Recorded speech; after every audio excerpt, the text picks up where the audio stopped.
par des indices si subtils qu'ils semblaient d'abord insignifiants. Une nuit où la lune baignait les jardins de sa lueur argentée, un jeune domestique qui revenait d'une course aperçut des silhouettes chargées à la hâte des cartons par la porte de service, des cartons identiques à ceux qui contenaient d'ordinaire le poulet, mais dont la manière précipitée de les transporter éveilla une curiosité inquiétante.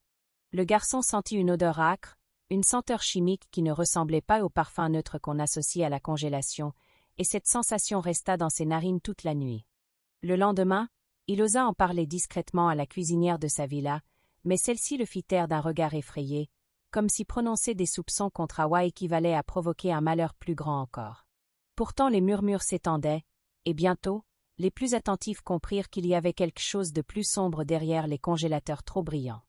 Car certains poulets ne venaient pas d'élevage régulier, ils provenaient de carcasses déjà mortes depuis plusieurs heures, récupérées en cachette, trempées dans des produits chimiques pour masquer la manipulation invisible qui expliquait l'absence totale d'odeur, ce parfum de rien qui paraissait si rassurant et qui en réalité trahissait l'artifice.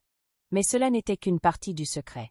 Plus grave encore, au milieu des cartons de volailles congelées, se glissaient d'autres colis, bien emballés, à l'intérieur desquels se trouvaient non pas des morceaux de chair, mais des paquets soigneusement dissimulés contenant une marchandise plus précieuse que l'or, de la drogue.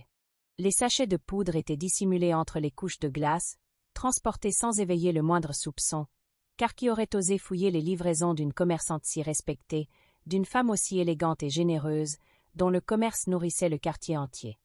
La chambre froide était en réalité le cœur d'un double commerce, une façade de prospérité qui cachait un trafic d'une ampleur insoupçonnable. C'est là que résidait le vrai miracle des prix imbattables. Le poulet n'était qu'une couverture, un appât pour fidéliser les familles riches, tandis que l'argent véritable circulait par les cartons destinés à ceux qui possédaient assez de pouvoir pour rester dans l'ombre. Awa n'était pas seul dans cette entreprise. Dans les salons luxueux de la ville, parmi les hommes en costume qui s'asseyaient dans des fauteuils de cuir, buvaient des cognacs hors de prix et parlaient à voix basse de marché et d'action, se trouvaient ses protecteurs. Des hommes puissants, respectés, intouchables, qui avaient trouvé en elle le visage parfait pour dissimuler leur commerce, une femme belle, polie, discrète, que personne n'aurait soupçonnée. Chaque sourire qu'elle offrait aux clients, chaque sachet de poulet remis avec soin n'était qu'une pièce de ce théâtre bien huilé.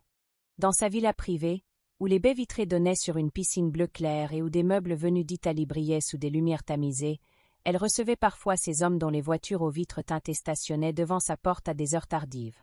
Elle sortait alors vêtue de soie, ses bijoux reflétant les lumières des lampadaires, et leur parlait d'une voix calme, presque maternelle, comme si tout était naturel.